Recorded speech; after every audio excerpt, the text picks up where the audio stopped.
Howdy folks, Little John, and time for a 5 on Friday, first one for the year, back after Christmas and the holiday break. So,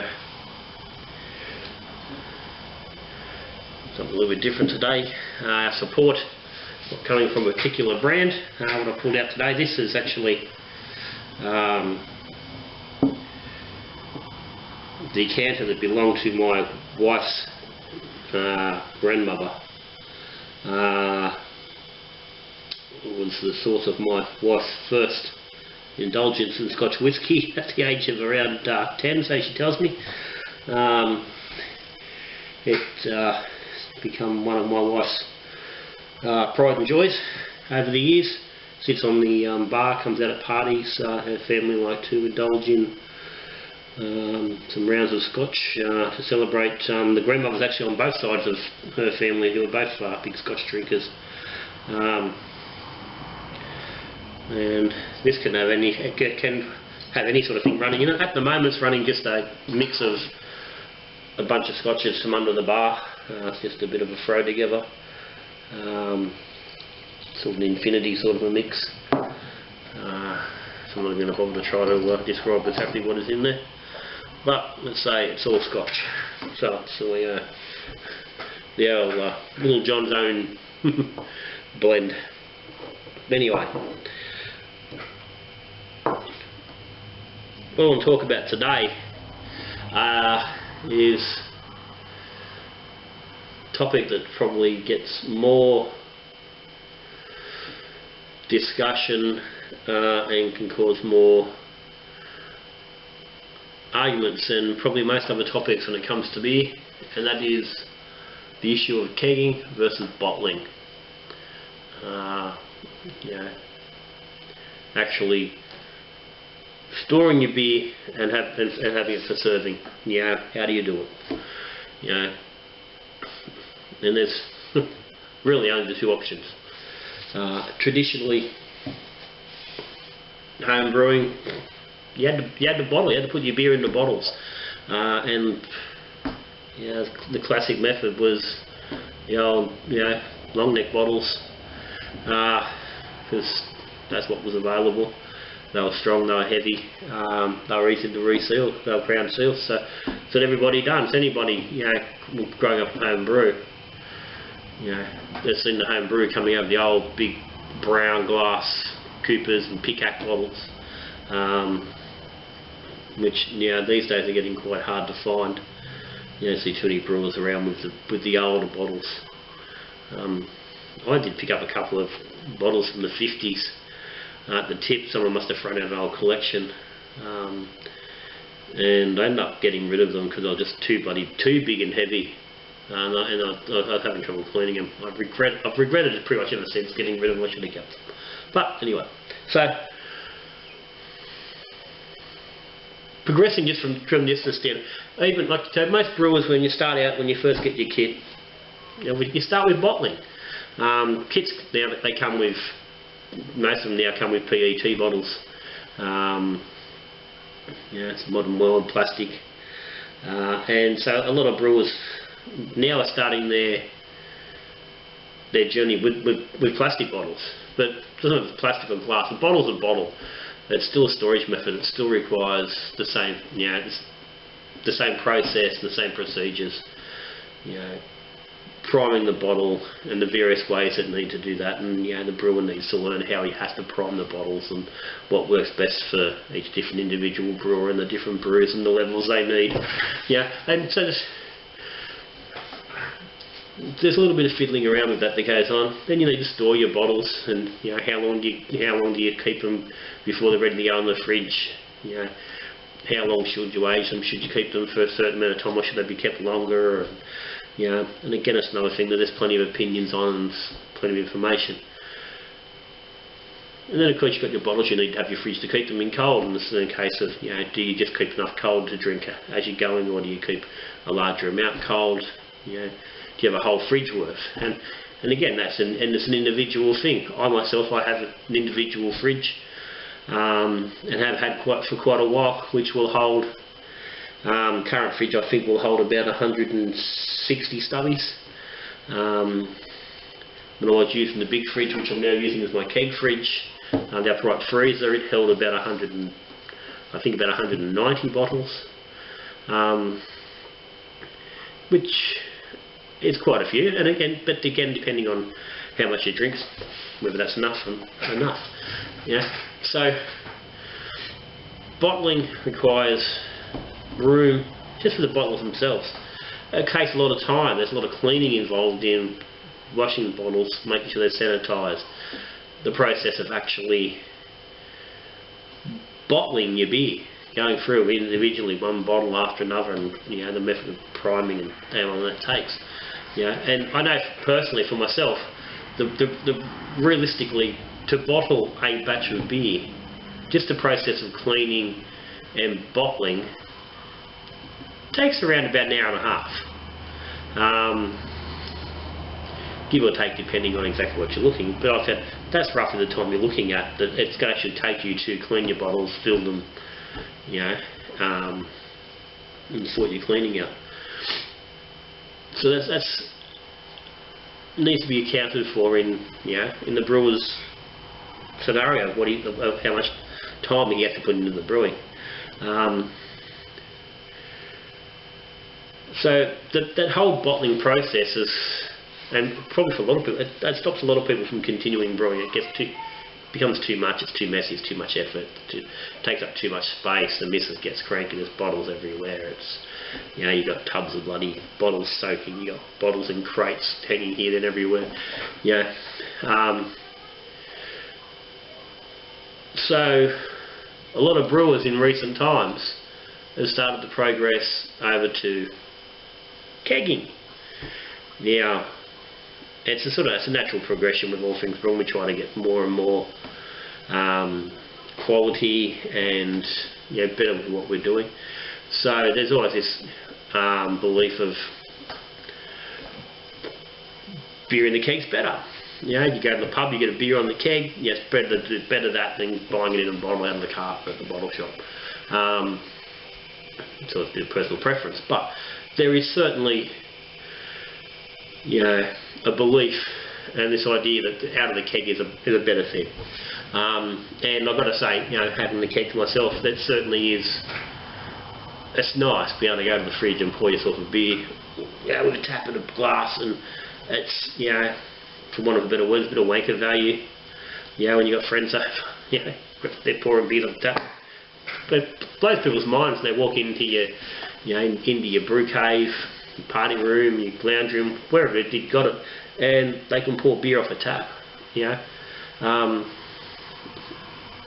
Impresses the crap out of people. So a lot of guys are doing that, and it's from the point of the cleaning and the getting the beer into the keg and maintaining. It's a lot simpler. It is easier than bottling. A keg, you've only got to rinse it out. It's quick. You can soak it, rinse it, clean it. It's good to go. It only takes 5 minutes, 10 minutes to transfer your beer into the keg from the fermenter. You pop the lid on, you stick the gas on. 2 days later, you're drinking it. You can be drinking it 10 minutes later if you want to. You're not waiting for 2 or 3 weeks like you do with bottled beer.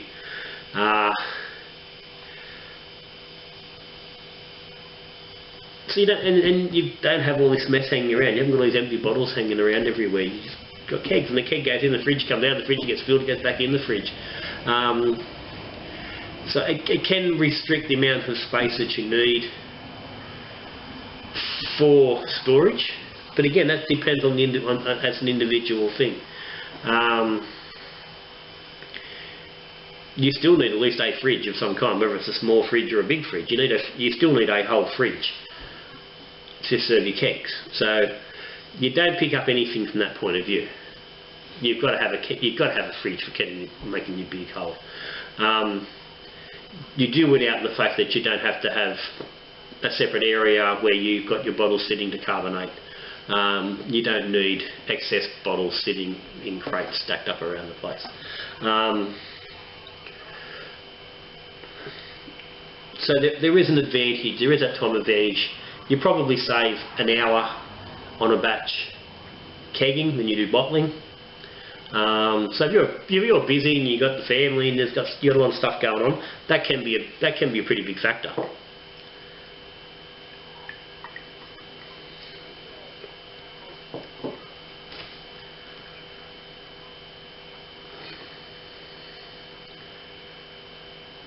But with time, that's an individual thing. But the biggest issue that you see people talking about is, is one better than the other?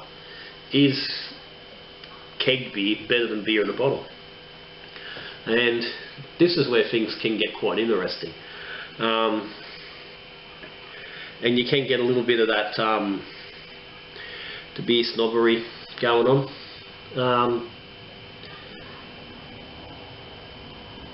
You see all the time guys that are kegging their beer telling people, guys that are bottling, stop bottling, put your beer in kegs. It's it's better. Don't waste your time bottling all the rest of it.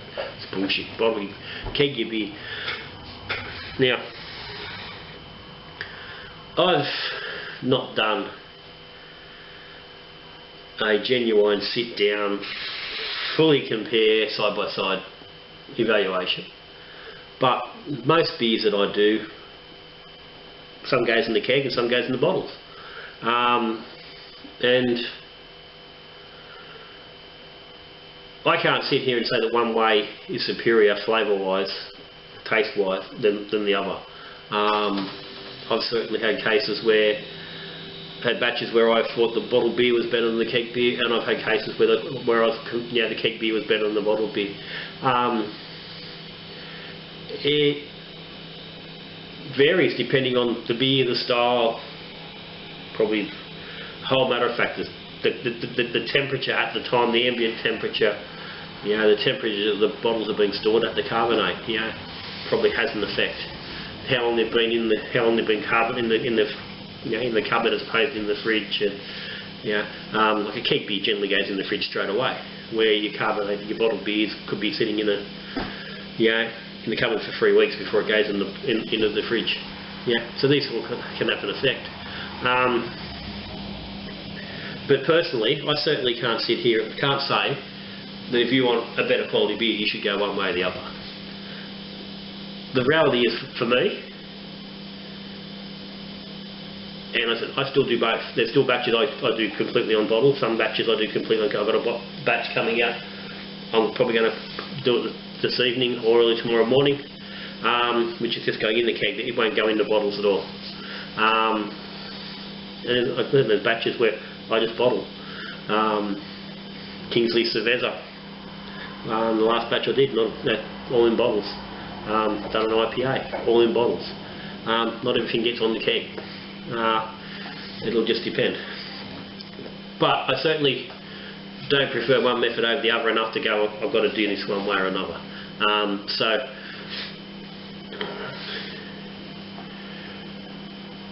the way you want to go is purely got to be driven by your own circumstance.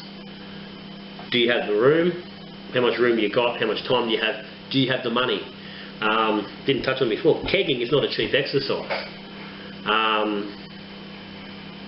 You've got to have a fridge regardless, but kegs and gas and lines and taps are expensive. It probably cost me a minimum, at least $600, probably close to $800 to set up my keg fridge. Well, bottling, I didn't have to spend a cent of that. So there is a big heavy outlay factor involved, or can be. It's less depending on, I've got 6 taps, I've got more kegs. The less kegs you got, then obviously the less you got to spend. But it is a factor you need to allow for. Are you willing to spend that money to set up initially? But you've got to look at what works best for you in your circumstance. Is simply bottling and spending an extra hour on each batch easier and simpler? Or do you want that extra flashiness of having the kegs? Is it something that appeals to you, that being able to pour your beer off a keg? It is good that you can pour a various size. You haven't got to be stuck. You haven't stuck with the size bottle you've got. You can pour a smaller glass. You can pour samples for people quite easily without having to throw out a whole bottle. So You need to work on the individual basis. What's going to work for you? Don't let somebody else tell you what you should or shouldn't be doing with your own beer. Okay? If you're on a bottle and you're happy with bottling, keep bottling. If you want to go kegging, you know, just look around, get some advice, talk to your local home brew shop, get some pointers on the equipment you need and get it set up. One thing I will say, if you can, spend a little bit extra and get good quality equipment from the outset, so you're not replacing it down the track. Okay? But that's it. Yeah, kegging for the bottling. Do it your way, and you'll have at the end of the day, you're drinking good quality home brew beer. That's the main thing. You can't go wrong. Okay, that's Little John for the day. As always, if you haven't subscribed, hit the subscribe button down there. If you've got any comments, stick them down the bottom. Any questions, throw them in there. But that's me for the day. So I'll tell you till I'm talking to you again. We're drinking beer, brewing beer, are we talking beer? Good brewing.